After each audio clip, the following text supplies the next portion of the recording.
ओम रुद्राय नमः। ओम लक्ष्मी नारायणाय भ्यो नमः। शिवरात्रि 8 मार्च को मनाई जाएगी, ये तो आपको पता चल चुका है।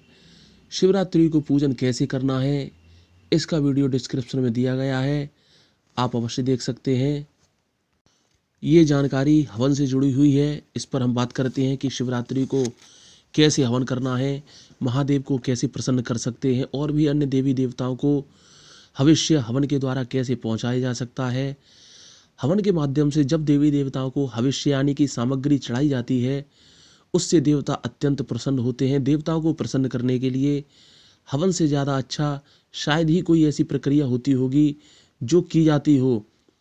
तो शिवरात्रि के दिन देवताओं को हवन करके आप प्रसन्न कर सकते हैं, उनसे अपनी इच्छा अपनी मनोरथ पूर्ण करवा सकते हैं। सुनिए सामग्री में आपको क्या मिलाना है, इससे ईश्वर बहुत ही प्रसन्न होते हैं।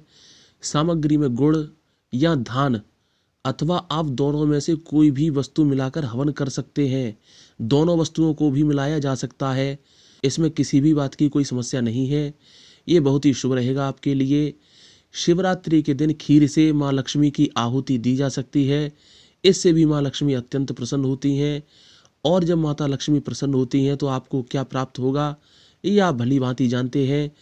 लक्ष्मी माता के साथ भगवान विष्णु की आहुति उससे पहले देनी चाहिए आपको, अन्यथा आपका ये हवन अधूरा माना जाएगा। हवन करने से जन्म जन्मांतरों के पाप उसी क्षण जलकर भस्म हो जाते हैं। अब कुछ लोग सोच रहे होंगे कि पैसा खर्च होगा, हवन से कुछ नहीं होता है। ऐसी कुछ लोगों ने अवधारणा बना रखी है, क्यों सामग्री जलाएं उसमें आग में, क्यों सामग्री को आग में जलाएं, क्यों घी उसमें जलाएं हम। कुछ लोग तो ये भी कहते हैं कि हवन जब खाद्य वस्तुओं से किया जाता है, ये तो मूर्खता है, उसमें उस अग्नि में इन सब वस्तुओं को जलाकर व्यर्थ में पैसा बर्बाद करना होता है, ऐसा सोचते हैं कुछ लोग। तो फिर सोचते रहो। हवन करते समय वायुमंडल में ऑक्सीजन बहुत ही अधिक मात्रा में उत्पन्न होती है।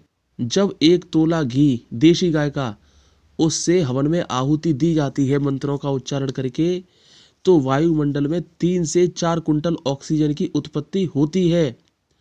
और ऑक्सीजन आप रोज लेते हैं, जितनी वायु श्वास में लेते हैं आप प्रतिदिन, क्या आप उस वायु को प्रकृति को वापस करते हैं? नहीं करते। इस प्रकार से आपके ऊपर प्रकृति का ऋण भी चढ़ता है। और अगर आप उसके बदले में हवन नहीं करते तो प्रकृति रुष्ट भी होती है आपसे। तभी तो कोरोना जैसी महामारी में ऑक्सीजन कम पड़ गया। और ऑक्सीजन की कीमत क्या होती है कोरोना जैसी महामारी में सभी को पता चल चुका होगा।